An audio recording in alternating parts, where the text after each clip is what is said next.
جناب ابو بکر صدیق رضی اللہ تعالیٰ عنہ بیمار ہیں، آخری وقت قریب ہے، اللہ اللہ۔ سیدہ عائشہ صدیقہ رضی اللہ تعالیٰ عنہ کے ہاتھ میں نیا کپڑا دیکھا، بیٹی کے ہاتھ میں نیا کپڑا دیکھا۔ صدیق اکبر رضی اللہ تعالیٰ عنہ نے فرمایا بیٹی یہ کپڑا کیسا ہے؟ عرض کی ابا جان کفن کے ارادے سے منگوا لیا ہے، نہ جانے کس وقت ضرورت پڑ جائے گی، مجھے خطرہ ہے، اندیشہ ہے، آپ کا آخری وقت ہے، میں نے کفن کے لیے کپڑا منگا لیا ہے۔ فرمایا عائشہ وعدہ کرو مجھ پر نیا کفن نہیں ڈالو گی۔ عائشہ یہ کپڑا جو تو نے کفن کے لیے منگایا مدینے کی کسی بیوہ کو دے دینا، سر پہ ڈال کے پردہ کر لے گی۔ عائشہ کسی یتیم کو دے دینا، وہ اپنا کرتا بنا لے گا، وہ غریب اپنا ننگ ڈھک لے گا، مجھے نئے کفن کی کوئی ضرورت نہیں۔ اللہ کے یہاں کفن نہیں دیکھے جاتے، اس کے یہاں تو اعمال دیکھے جاتے ہیں۔ تم کیا جانو ابو بکر کون ہے؟ کبھی کسی بوڑھی نے، کبھی کسی بہو نے، کبھی کسی نے دھی نے کہا کہ آؤ آج ابو بکر صدیق کی نیاز پکاتے ہیں۔ نظر اللہ نیاز حسین، نبی کے یار کا نام نہ لینا کبھی بھی۔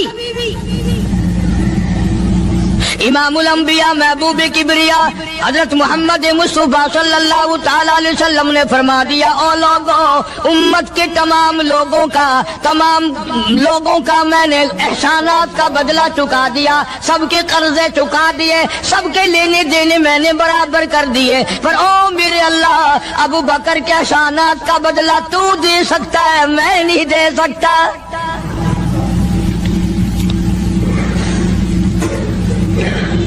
سارا گھرانہ بڑا عجیب ہے، گھر کا گھر بڑا عجیب ہے۔ ہجرت فرما کر تشریف لے گئے نبی کریم سب کا جو صلی اللہ علیہ وسلم کی ذات اقدس کے ساتھ تشریف لے گئے۔ صدیق اکبر کا والد زندہ ہے، ابو قحافہ بوڑھا ہے، آنکھوں سے نابینا ہے، ابھی ایمان نہیں لایا ہجرت والی رات تک، بعد میں لایا ہے، لاٹھی کے سہارے گھر آیا، پتہ تو چل گیا نا کہ رات چلا گیا نبی کے ساتھ میرا بیٹا، اور آ کے پوتیوں کو کہنے لگا کیوں اسما جی دادا جان، میرا تو اپنا خیال یہ ہے کوئی ٹیڈی، کوئی پیسہ، کوئی کپڑا، کوئی غلہ تمہارے لیے نہیں چھوڑ کے گیا ہوگا۔ باوجود کافر ہوتے ہوئے اس وقت تک ابو بکر کا والد مسلمان نہیں، لیکن جانتا ہے کہ میرے بیٹے کو نبی کی اتنی محبت ہے، وہ اتنا قربان ہے، وہ اتنا پروانہ ہے اور اس قدر جانثار ہے، کوئی شے گھر میں نہیں چھوڑ کے گیا ہوگا۔ سیدہ اسماء رضی اللہ تعالی عنہ چھوٹی سی بچی ہے صدیق اکبر کی، کہتی ہے کہ میں نے ایک ہیلا بنایا، ہمارے یہاں دیوار میں ایک آلہ سا میرے والد نے بنا رکھا تھا، اس میں پیسے رکھتے تھے، تو میں نے وہاں یہ مٹی کے ٹوٹے ہوئے برتنوں کے ٹھپ پر ڈال دیے اور اوپر کپڑا ڈال دیا، اور میں نے اپنے دادا سے کہا نہیں دادا جان اب کے تو ابا جی نے حد کر دی، بہت سارا مال ہمارے لیے چھوڑ کے گئے ہیں۔ انہوں نے کہا بیٹی میرا یقین نہیں پڑتا، وہ نبی کے بغیر ایک پیسہ تو کیا وہ اپنی جان پیچھے رکھنے کو تیار نہیں۔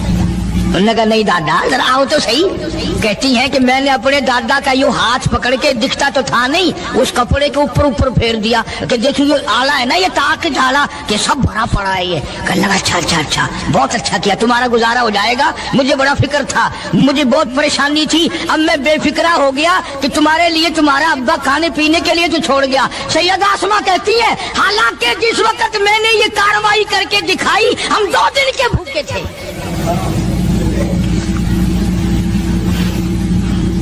ہزاروں روپیہ جتنا بھی مال تھا گھر میں جب نبی کے ساتھ گئے سارا پلے باندھ کے لے گئے، نہ جانے کہاں کام آئے گا۔ یہ وہ سیدہ اسماء رضی اللہ تعالیٰ عنہ جس کا حال یہ ہے سارا دن کھجوروں کی گٹھلیاں اکٹھی کرتی ہے، شامن کو ہامن دستے میں کوٹ کر شام کو پانی میں گھول کر پی جاتی ہے، ساری رات مصلی پہ کھڑی ہو کے قرآن پڑھتی ہے۔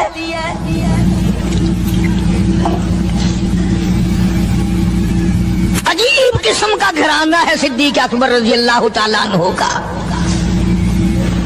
غربت نہیں تھی، سارے کا سارا قربان کر کے غربت بنا دی۔ نہیں دیکھا آل کو، نہیں دیکھا مال کو، نہیں دیکھا اپنی جان کو، سب کچھ قربان کر دیا۔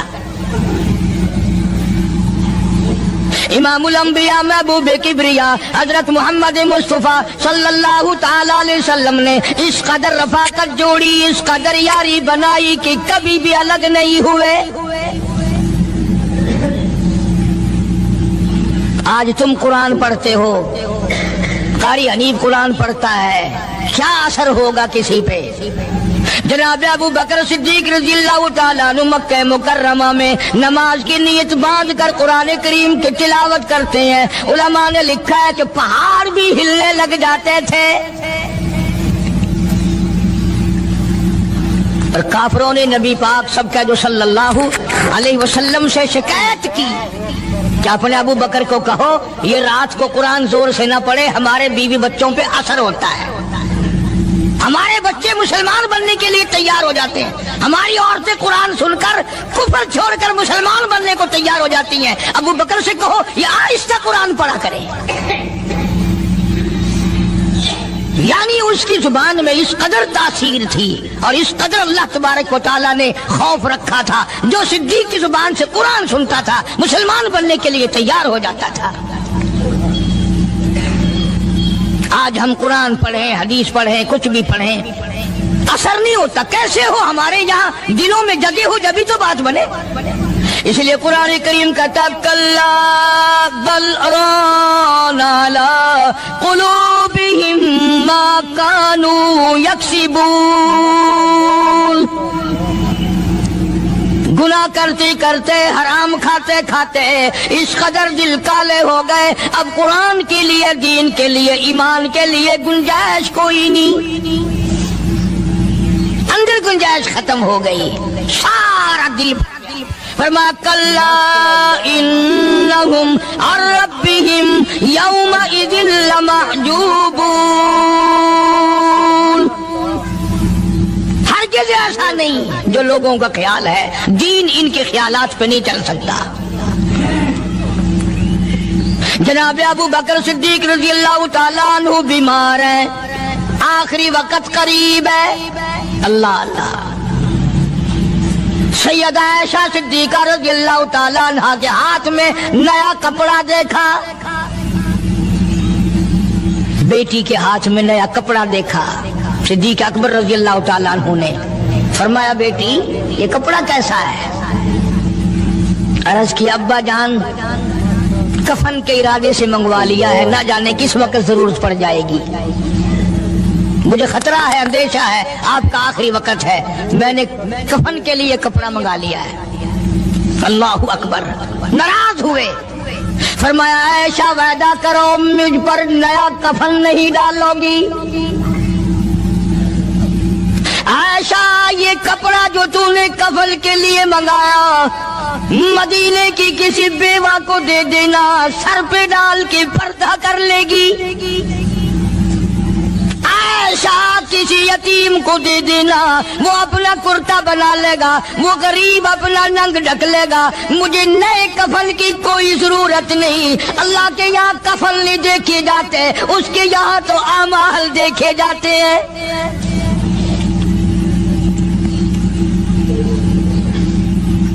حضرت عائشہ رضی اللہ تعالیٰ عنہ نے اصرار کر دیا، ابا اجازت دے دو، اب تو میں نے منگا لیا ہے، اب تو میں نے منگا لیا ہے، دنیا کیا کہے گی؟ وقت کا حکمراں، وقت کا بادشاہ، نبی کا جانشین کو کفن بھی نہیں ملا۔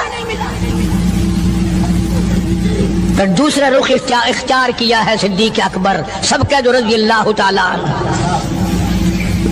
فرمایا عائشہ او میری بیٹی، نبی کریم صلی اللہ تعالی علیہ وسلم کا آخری وقت تیری گود میں آیا، تیرے سامنے آیا، تو نے آقا مدنی صلی اللہ علیہ وسلم کا آخری وقت دیکھا۔ حضرت عائشہ رونے لگی، ہاں میں نے دیکھا، سب کچھ مجھے معلوم ہے، پر اے عائشہ شہنشاہ کائنات کا کفن بتا۔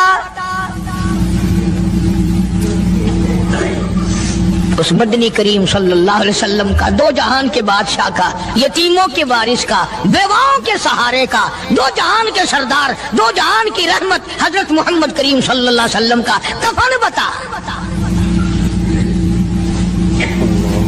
حضرت عائشہ رونے لگی، عرض کی ابا جان جن کپڑوں میں سرکار اس دنیا سے تشریف لے گئے ان کپڑوں میں 12 پیوند تھے،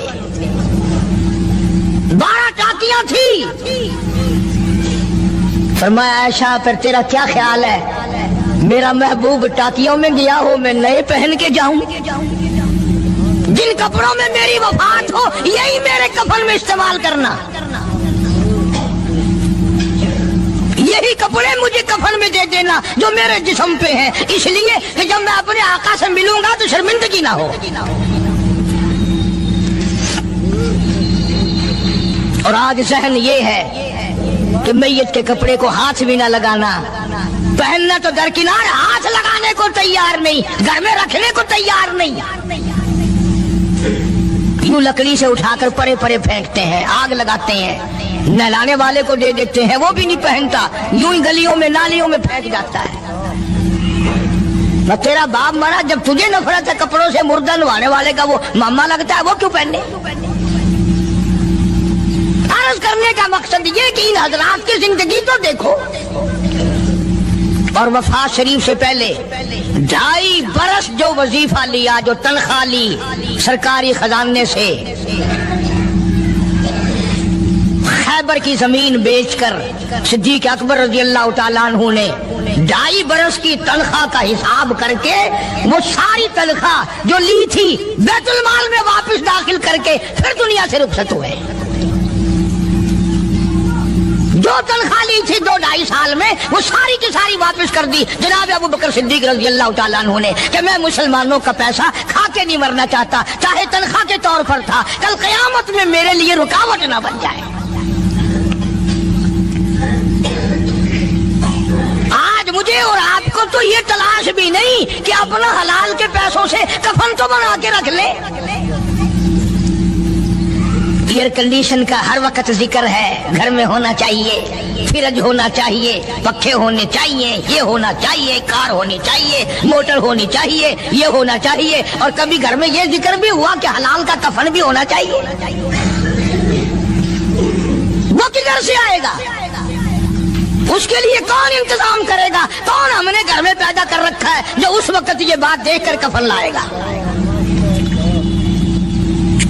اس لیے قرآن کریم نے اعلان کر دیا، لوگو اپنا سب کچھ پاک صاف بن کے دنیا سے جاؤ، اپنا بدن بھی پاک ہو، عمل بھی پاک ہو، پیٹ بھی پاک ہو، کفن بھی پاک ہو۔ ان ساری میں وہ بات کرتا ہوں جس سے نہ دیوبندی بچے، نہ بریلوی بچے، نہ شیعہ بچے، نہ سنی بچے۔ موت کا جھٹکا تو سب کو لگنا ہے نا، اور ایسا لگتا ہے لاکھوں برس تک منہ کڑوا رہتا ہے۔ جناب صدیق اکبر رضی اللہ تعالیٰ عنہ نے وہ تنخواہ جو لی تھی ساری زندگی میں وہ بھی بیت المال میں واپس کر دی، اور تمام کے تمام لوگوں کے حقوق تک چکا دیے۔ باقی جو بات رہی وہ سیدھی کمتر مرحوم کہتا ہے، اجا صدیق دا اسلام تے قرضہ بقایا ہے، اجا صدیق دا اسلام تے قرضہ بقایا ہے، جتا جس دے ہاتھوں اس آخری زمین دسایا ہے، وصولی دا نہ چنتا نہ لکھوایا صحابہ نے۔ مدنی کریم صلی اللہ تعالی علیہ وسلم کے جانثار، نبی کا یار، نبی کا وفادار، ہر وقت کا ساتھی اسی غم میں رہتا ہے، اور وصیت کی کہ مجھے غسل دینا، میرے انہی کپڑوں میں دفن کرنا، اور فرمایا میرا جنازہ اٹھا کر حجرے مبارک کے سامنے لے جانا، حجرے عائشہ کے سامنے لے جانا، توجہ کرنا، نیند نہ کرو۔ اور یوں فرمایا نبی پاک صلی اللہ علیہ وسلم کی جہاں قبر شریف ہے، حضور کا حجرہ ہے، روضہ ہے، دروازے پہ کھڑے ہو کر آواز لگانا، کالی کملی والے صدیق آ گیا ہے۔ فرمایا اگر اجازت ہو تو اندر دفن کرنا، اور اگر اجازت نہ ہو تو جنت البقیع میں لے جانا۔ علماء کہتے ہیں کہ جب میت کو جا کر کے روضہ اقدس صلی اللہ علیہ وسلم کے سامنے رکھا اور آواز لگائی تو دروازہ خود بخود کھل گیا، اور آواز آئی دیر نہ کرو، محبوب کو محبوب سے ملا دو۔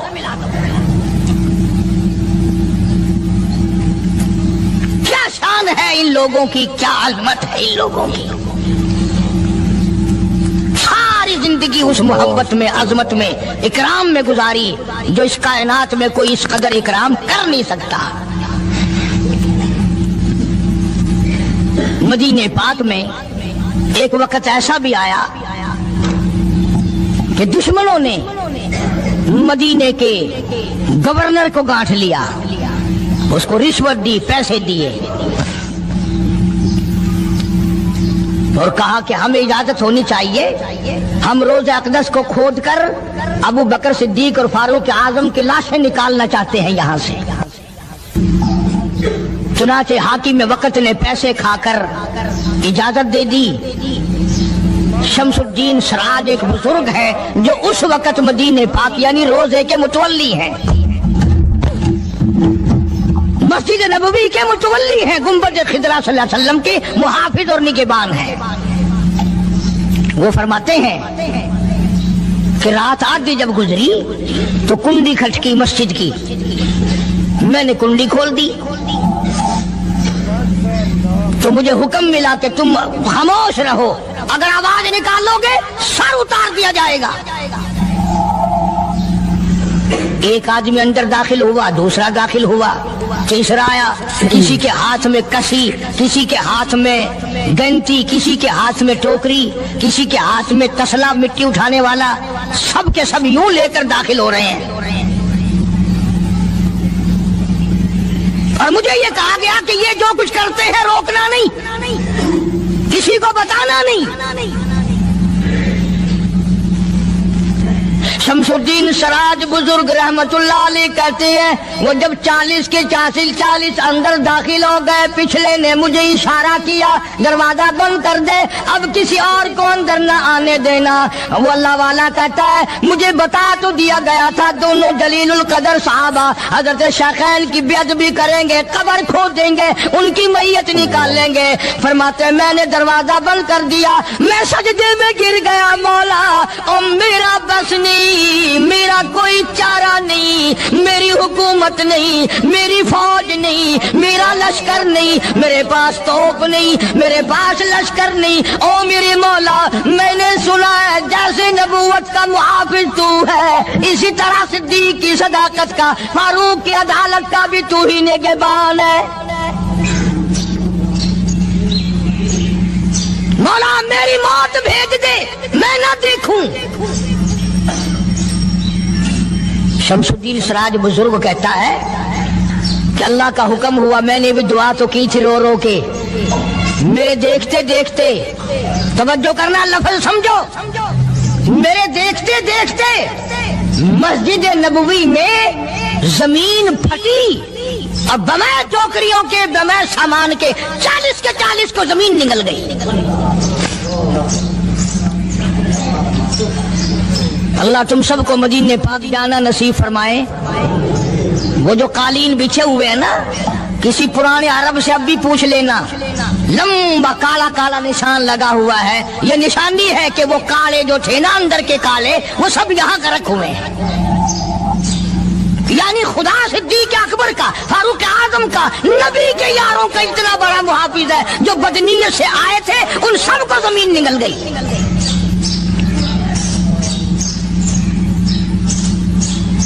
ایک اللہ والا کہتا ہے کہ میں نے مدینہ پاک میں حاضری دی اور حضور کریم صلی اللہ علیہ وسلم کے روضہ اقدس پہ سلام پڑھا، اور میں صدیق اکبر کے موضع شریف کے سامنے کھڑا ہو کر سلام عرض کر رہا تھا، پڑھ رہا تھا۔ میں جب واپس ہٹنے لگا تو ایک آدمی مجھے کہنے لگا آپ کہاں سے آئے ہیں؟ اس نے بتایا کہ میں فلاں جگہ سے آیا ہوں۔ کہ آپ بڑے نیک آدمی معلوم ہوتے ہیں، بڑا اچھا سلام پڑھ رہے تھے، تعریف اچھی کر رہے تھے، میرے یہاں کھانا کھانے چلو۔ اللہ والا کہتا ہے کہ میں اس کی باتوں میں آ گیا کہ چل بھائی، مدینے کا آدمی ہے، مدینے کا آدمی ہے، دعوت کر رہا، انکار کروں تو سنت کے خلاف، انہوں نے کہا چل بھائی، لے گیا۔ اور وہاں جا کر ایک مکان میں اس اللہ والے کو بند کر کے، کوٹلی میں اس کو زنجیروں میں باندھ کر اس کی زبان کاٹ دی۔ تو نے صدیق کی اتنی تعریف کیوں کی؟ اور پھر چھوڑ دیا کہ جا صدیق سے ٹھیک کرا کے دکھا۔ اللہ کے نیک برگزیدہ بندے، مقبول ترین بندے، اللہ والے، اللہ کے ولی، بزرگان دین رحمہم اللہ علیہ مجمعین کے واقعات اور مختصر سے حالات اس نیت سے عرض کر رہا تھا کہ ہمیں بھی اپنے گریبان میں جھانکنے کا موقع ملے، ہم لوگ بھی یہ سوچیں کہ یہ اللہ والے تھے، پیٹ بھی تھا، نفس بھی تھا، بیوی بھی تھی، بچے بھی تھے، پیاس بھی لگتی تھی، بھوک بھی لگتی تھی، کپڑا بھی درکار تھا، سردی گرمی بھی آتی تھی، ان لوگوں نے اللہ کی رضا کیسے حاصل کی؟ نیت میری کسی کی تردید مقصود نہیں،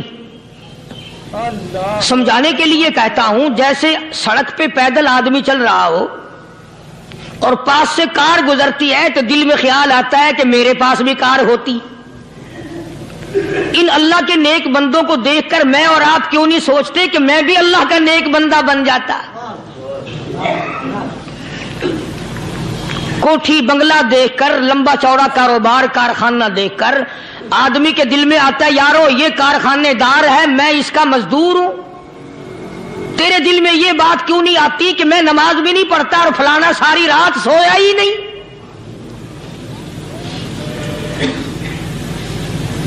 ہم لوگ اپنے معاملات میں، اپنے کردار کے بارے میں آخر کب سوچیں گے؟ وہ کون سی نئی زندگی ملے گی؟ بس ایک دھوکہ لگا ہوا ہے، او جی میں تو گناہگار ہوں میرا کیا، او جی میں تو گناہگار ہوں میرا کیا، یوں کرتا کرتا ہی مر جائے گا، توبہ نہیں کرنی۔ کوئی آدمی پلیت ہو اور وہ یہ کہتا رہے او یار میں تو پلیت ہوں، یار میں تو ناپاک ہوں، میرا کیا، میں تو ناپاک ہوں۔ اللہ کے بندے پانی کے پاس جا، غسل کر، پھر ہی تو پاک بنے گا۔ اپنے آپ کو پلیت پلیت کہتا رہے، یوں تو پاک نہیں بنے گا۔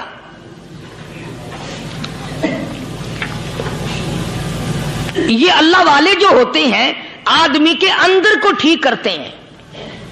جیسے ڈاکٹر کہتا ہے کہ اگر بلڈ پریشر کے مریض ہو تو نمک نہ کھاؤ، شوگر کے مریض ہو تو میٹھا نہ کھاؤ، بادی کے مریض ہو تو آلو نہ کھاؤ۔ اللہ والا کہتا ہے اگر تمہارے اندر شرک کی بیماری ہے تو خدا کے دروازے کے سوا کہیں نہ جاؤ۔ اللہ والے اندر کا علاج کرتے ہیں، روحانی علاج کرتے ہیں، اس بیماری کا علاج کرتے ہیں جو قبر میں کام آئے گی۔ جب اللہ والوں کی مجلس میں بیٹھو گے تو وہ تمہیں یہ بتائیں گے کہ نبی کی سنتوں کے پھول چھوڑ کر بدعت کے کانٹوں کی طرف نہ جاؤ۔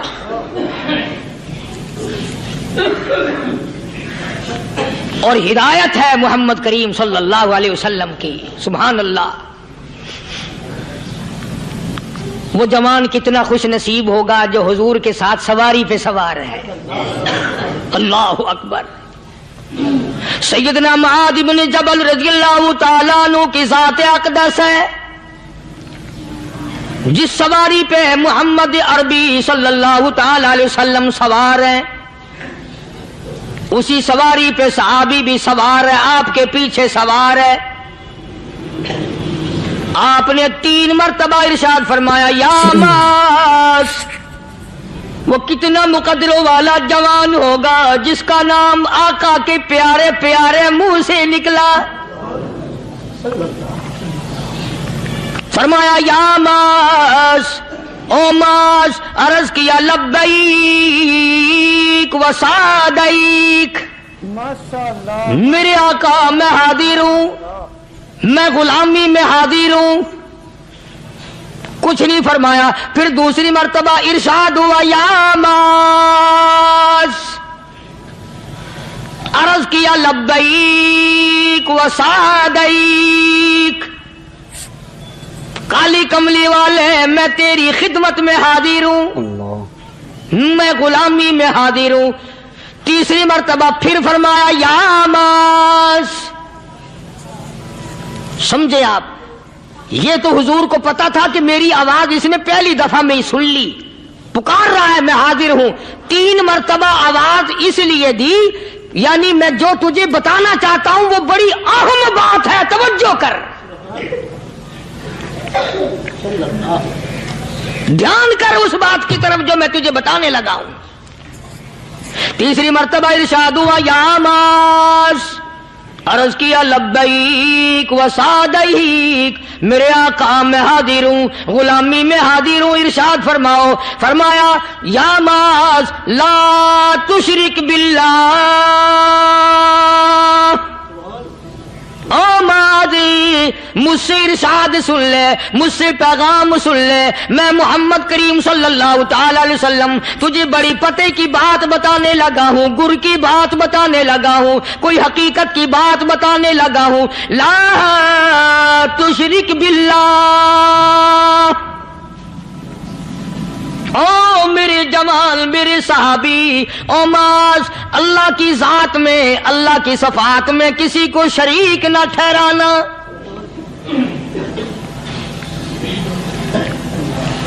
کسی کو بگڑی بنانے والا نہ سمجھنا، کسی کو پریشانی دور کرنے والا نہ سمجھنا، زندہ کرنے والا، مارنے والا، فقیر بنا دینے والا، فقیر کو شہنشاہ بنا دینے والا اس کے سوا کوئی نہیں. چلو ہو گئی بات، فرما دیا آپ نے کہ شرک نہ کرنا. اب ہماری بات سنو، ابھی حدیث کا جملہ باقی ہے جو محمد عربی صلی اللہ علیہ وسلم کی زبان مبارک سے نکلا. اہم بات باقی ہے، ٹھیک ہے فرما دیا، لیکن اب سوال کرو سرکار مدینہ صلی اللہ علیہ وسلم سے کہ جی اگر کوئی مصیبت کی وجہ سے کر بیٹھے، اگر کوئی پریشانی کے عالم میں آ کے کر بیٹھے، کوئی دکھوں کا مارا ہوا کر بیٹھے، تو صاف فرما دیا. فرمایا او ماز ان قتلتا، اگرچہ تجھے قتل کر دیا جائے، تیرا ٹکڑا ٹکڑا کر دیا جائے، تیرا قیمہ بنا دیا جائے، اس سے بھی سخت بات آگے فرمائی او حرقتا، چاہے تجھے جلا کر خاک کر دیا جائے، تیرا قیمہ بنا دیا جائے، تجھے جلا کر راکھ بنا دیا جائے، کسی حال میں بھی تجھے شرک کرنے کی اجازت نہیں. اور ایک اور بات میرے سے سن کر پکا کے لے جاؤ. چوری کرنے والا ساری عمر چوری کرتا ہے، لیکن کبھی ایسا دن اس کی زندگی میں نہیں آیا ہوگا جب وہ یہ کہے کہ میں عبادت کر رہا ہوں. لاکھ چوری کی ہو یہ کہے گا کہ میں گناہگار ہوں. چوری کا اپن چلو تمہارے منہ پہ نہیں کہے گا، دل میں کہے گا. زنا کرنے والا کبھی نہیں کہتا کہ میں گناہ نہیں کرتا، شراب پینے والا کبھی نہیں کہتا کہ میں گناہ نہیں کرتا، حرام کھانے والا، رشوت لینے والا کبھی نہیں کہتا کہ میں گناہ نہیں کرتا. شرک ایسا گناہ ہے، ایسی گمراہی ہے، اس کو بندہ گناہ سمجھ کر نہیں عبادت سمجھ کے کرتا ہے. اور ارشاد فرمایا محمد عربی صلی اللہ علیہ وسلم نے کہ شرک کرنے والے کو توبہ کی توفیق نہیں ہوتی. وہ اس کو برا سمجھے تو توبہ کرے، جب وہ اس کو برا سمجھتا ہی نہیں تو گناہ سمجھتا ہی نہیں تو توبہ کائے کی کرے گا وہ. میں عرض کر رہا تھا کہ یہ جو اولیاء کرام ہیں، بزرگان دین ہیں، اللہ والے ہیں، یہ شرک کی لعنت سے آدمی کو بچانے کے لیے ساری زندگی کوشاں رہتے ہیں. حدیث پاک میں آتا ہے، ارشاد فرمایا محمد کریم صلی اللہ علیہ وسلم نے کہ جب آدمی گناہ کرتا ہے،